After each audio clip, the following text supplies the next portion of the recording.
যুক্তরাষ্ট্রে জুয়ার শিল্প টানা 4 বছর রেকর্ড আয়ে পৌঁছেছে। প্রায় $72 মিলিয়ন আয় হয়েছে। স্পোর্টস বেটিং অ্যাপ এবং অনলাইন ক্যাসিনোর জনপ্রিয়তা বেড়ে আসছে।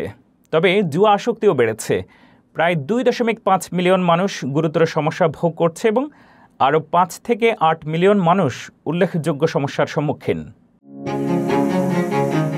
যুক্তরাষ্ট্রে জুয়ার শিল্প টানা 4 বছর ধরে রেকর্ড আয় করছে। মাত্র 2024 সালেই আয় হয়েছে প্রায় $72 বিলিয়ন। স্পোর্টস ব্যাটিং অ্যাপ ও অনলাইন ক্যাসিনোর জনপ্রিয়তা এই বৃদ্ধির বড় কারণ। তবে এই উত্থানের অন্ধকার দিকও রয়েছে। বাড়ছে জুয়া আসক্তি এবং বিশেষজ্ঞরা এটিকে উদ্বেগজনক বলে সতর্ক করছেন। 2018 সালে সুপ্রিম কোর্টের রায়ে স্পোর্টস ব্যাটিংকে বৈধতা দেওয়ার পর অনলাইনে জুয়ার বাজার দ্রুত বিস্তৃত হয়। লক্ষাধিক মানুষ এখন অ্যাপ থেকে সহজেই বাজি ধরতে পারছে। সাংবাদিক ড্যানি ফান্ট জানান, $1 বিলিয়ন খরচ করে স্পোর্টস ভক্তদের জুয়ার দিকে আকৃষ্ট করা হয়েছে, ফলে জুয়ারির সংখ্যা বিস্ফোরকভাবে বেড়েছে।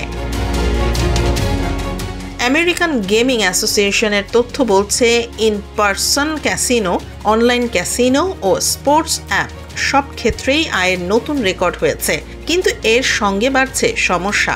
যুক্তরাষ্ট্রে প্রায় 2.5 মিলিয়ন মানুষ গুরুতর জুয়া আসক্তিতে ভুগছেন। কলাম্বিয়া ইউনিভার্সিটির মনোরোগ বিশেষজ্ঞ ডক্টর মেনা মিরহোম সতর্ক করেন, হঠাৎ আচরণ বদলে যাওয়া, গোপনীয়তা, হতাশা ও একাকিত্ব এগুলোই আসক্তির প্রথম লক্ষণ। একসময় 18 বছর বয়সে স্পোর্টস ব্যাটিং শুরু করা রব মিনিক এখন নিজে সেরে উঠে অন্যদের সাহায্য করছেন। তিনি বলেন, সচেতনতা ও সহায়তাই মানুষকে আসক্তি থেকে ফিরিয়ে আনতে পারে।